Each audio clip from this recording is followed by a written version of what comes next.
যুবরা মাঠে খেলছে এমন ছবি এখন বিরল। তারা এখন ব্যস্ত মুঠো ফোনে। শুধু ফোন নয়, আজকে যুব সমাজ ঝুঁকে পড়ছে মাদকের দিকেও। এরই মধ্যে এলাকায় দেদার ড্রাগস বিক্রি হচ্ছে, এই অভিযোগ তুলে থানায় মহিলারা। জলপাইগুড়ি কোতোয়ালি থানার অন্তর্গত শহর লাগোয়া খড়িয়া অঞ্চলের নয়াপাড়ার ঘটনা। প্রায় 200 জন মহিলা স্মারকলিপি জমা দিয়ে এলাকায় দ্রুত ড্রাগসের কারবার বন্ধের দাবি জানায়। এই প্রসঙ্গে কাকলি শীল সরকার জানান, বেশ কয়েকদিন ধরে কিছু ব্যক্তি এলাকায় বিভিন্ন ধরনের নিষিদ্ধ ড্রাগসের কারবার চালাচ্ছে। পাড়ার ছেলেমেয়েরা বাড়ির জিনিসপত্র বিক্রি করে টাকা জোগাড় করে নেশা করছে। আইসির সঙ্গে যোগাযোগ করলাম।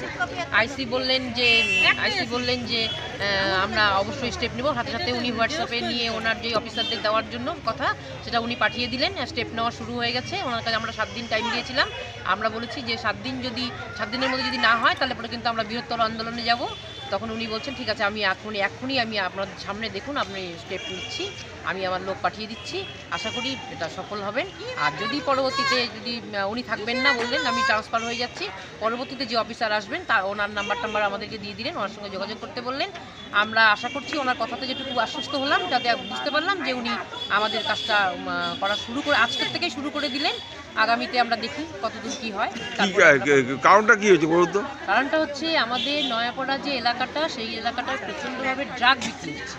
সেখানে সে কয়েকজন বিক্রি করছে এবং এলাকাটা ভীষণভাবে মানে ক্ষতিগ্রস্ত হচ্ছে। অল্প বয়সের ছেলেপেলেরা স্কুল কলেজ বাদ দিয়ে বাড়ির থেকে জিনিসপত্র চুরি করে সেগুলো বিক্রি করে ড্রাগের নেশা করছে। সেই এলাকার মারা বাবারা ভীষণভাবে ক্ষতিগ্রস্ত, মহিলারা ক্ষতিগ্রস্ত।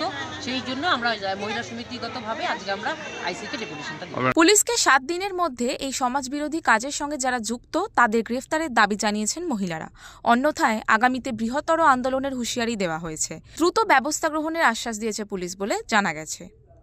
জলপাইগুড়ি থেকে উজ্জ্বল হোর, ওঙ্কার বাংলা।